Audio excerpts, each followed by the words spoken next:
सकता है। रिपोर्ट आप सबको दिखाते हैं। संयुक्त अरब अमीरात में बने पहले हिंदू मंदिर को आज से आम जनता के लिए खोल दिया जाएगा।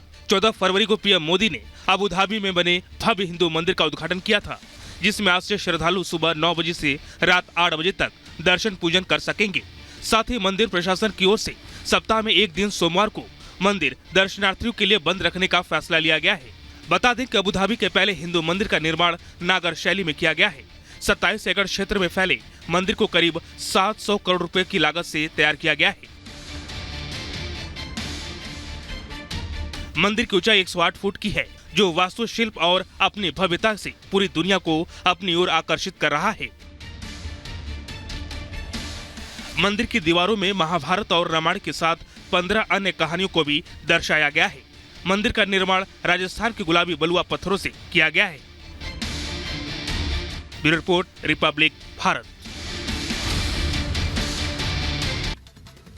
इधर ज्ञानवापी मामले में आज मुस्लिम पक्ष की याचिका पर सुप्रीम कोर्ट में अहम सुनवाई होने वाली है। इस सुनवाई में कहा जा रहा है कि हाई कोर्ट के फैसले को चुनौती दी गई है, उस पर आज अहम सुनवाई है। रिपोर्ट आप सब देखिए।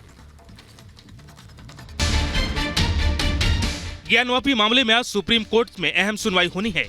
अंजुमन इंतजामिया मस्जिद समिति ने इलाहाबाद हाई कोर्ट के उस फैसले को सुप्रीम कोर्ट में चुनौती दी है, जो स्वामित्व की मांग वाली मुस्लिम पक्ष की 5 याचिकाएं खारिज कर दी गई थी।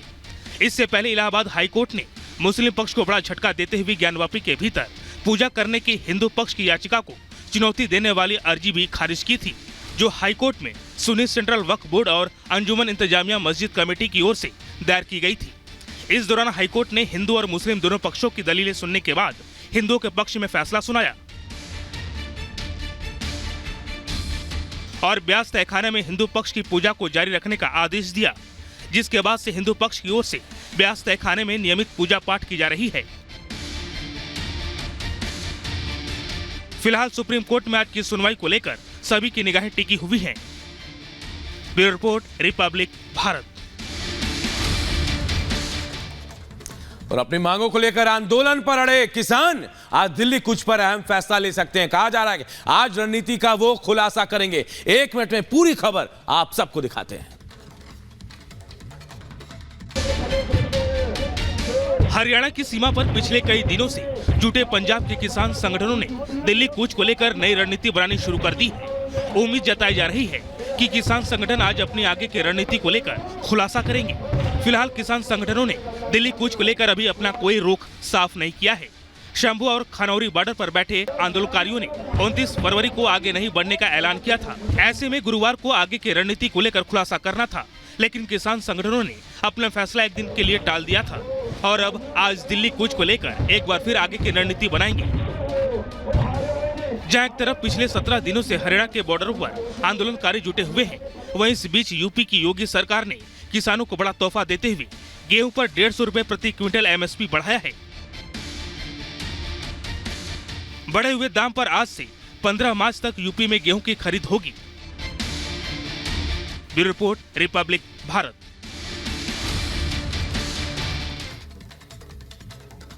और देखिए, लोकसभा चुनाव से पहले उत्तर प्रदेश में असदुद्दीन ओवैसी की एंट्री हो गई है। एमआईएम ने ऐलान कर दिया कि उत्तर प्रदेश की 7 सीटों पर वो चुनाव लड़ेगा। पूरी खबर इस रिपोर्ट के जरिए आप सबको दिखाते हैं।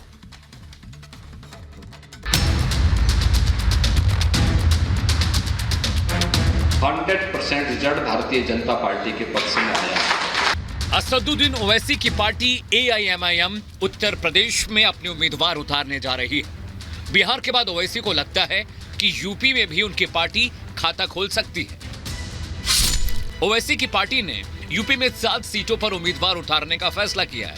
वो 7 सीटें जिन पर ओवैसी की पार्टी चुनाव लड़ने वाली है वो है फिरोजाबाद, बदायूं, मुरादाबाद, संभल, अमरोहा, मेरठ और आजमगढ़। मजलिस इत्तेहादुल मुस्लिमीन फिरोजाबाद, बदायूं, संभल, मुरादाबाद, अमरोहा, मेरठ और आजमगढ़ हम अपने कैंडिडेट 2024 लोकसभा में इतनी सीटों को उतारने पर विचार कर रहे हैं। लोकसभा चुनाव में अब महज कुछ ही दिन बाकी हैं। जल्द ही तारीखों का ऐलान भी होने वाला है। ऐसे में तमाम पार्टियां इस जोर आजमाइश में लगी हैं कि कैसे भी इस चुनाव में उनकी पार्टी जनता के बीच पहुंचे और वोटर्स को अपने पाले में करे। ओवैसी के इस फैसले से यूपी में कांग्रेस और समाजवादी पार्टी गठबंधन को तगड़ा झटका लग सकता है। इस बात के कयास काफी वक्त से लगाए जा रहे थे कि ओवैसी यूपी में चुनाव लड़ने का फैसला कर सकते हैं।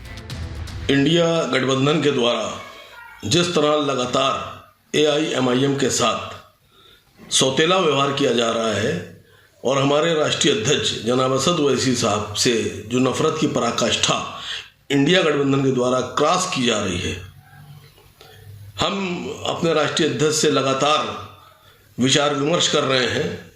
हमारी 3 राउंड की वार्ता हो चुकी है, बाकी हमारी बातचीत चल रही है। आगे हो सकता हो इन सीटों में और भी इजाफा कुछ सीटों पे किया जाए। यूपी से इतर ओवैसी बिहार को लेकर भी बड़ी योजना पर काम कर रहे हैं। ओवैसी की नजर सीमांचल इलाके में पूर्णिया, अररिया, किशनगंज और कटिहार लोकसभा सीटों पर है। यहां ओवैसी ने अपने उम्मीदवार उतारने की योजना बनाई है।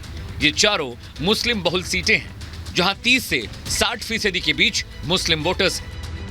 बिहार के अलावा ओवैसी की नजर बंगाल और झारखंड पर भी है। सियासी गलियारों में चल रही खबरों की माने तो ओवैसी की पार्टी 2024 के लोकसभा चुनाव में आदिवासी राज्य की 2 से 3 सीटों पर भी अपने कैंडिडेट लड़ा सकती है। Bureau report, Republic Bharat.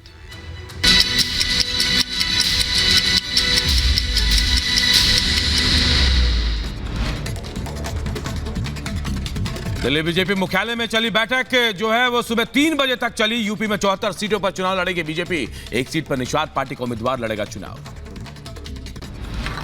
BJP मुख्यालय में अलग अलग राज्यों की कोर टीम के साथ केंद्रीय चुनाव समिति के सदस्यों की बैठक हुई। बैठक में हारी हुई सीटों के अलावा उत्तराखंड, पश्चिमी यूपी, दिल्ली, केरल, छत्तीसगढ़, मध्य प्रदेश, झारखंड जैसे राज्यों के उम्मीदवारों के नाम पर चर्चा हुई। प्रधानमंत्री मोदी आज और कल 2 दिन झारखंड, बिहार और पश्चिम बंगाल का दौरा करेंगे। सुबह 11 बजे झारखंड के धनबाद में करेंगे सभा। दोपहर बाद बंगाल के हुगली में पीएम का कार्यक्रम। सपा और कांग्रेस के बीच बनी सहमति। एटा से सपा के लोकसभा प्रत्याशी देवेश शाक्य एनडी के बैनर तले लड़ेंगे चुनाव। कांग्रेस कार्यालय पहुंचकर दिखाई एकजुटता। यूपी के अंबेडकर नगर में पुलिस अधीक्षक ने किया औचक निरीक्षण।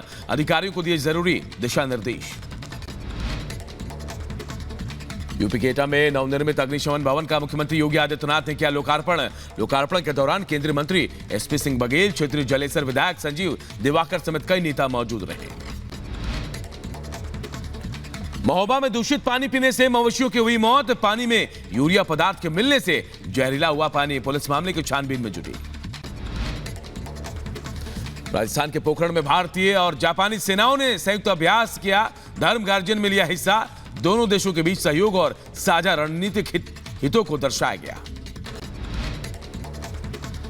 डीआरडीओ ने 28 और 29 फरवरी को 2 सफल उड़ान परीक्षण किए। चांदीपुर से ओडिशा के तट पर जमीन आधारित पोर्टेबल लॉन्चर का किया परीक्षण। यूपी के इंटरमीडिएट पेपर लीक का मामला। लीक करने वाले विनय चौधरी के खिलाफ शिक्षा विभाग ने दी तहरीर। जांच के लिए 3 सदस्यीय कमेटी भी बनाई गई।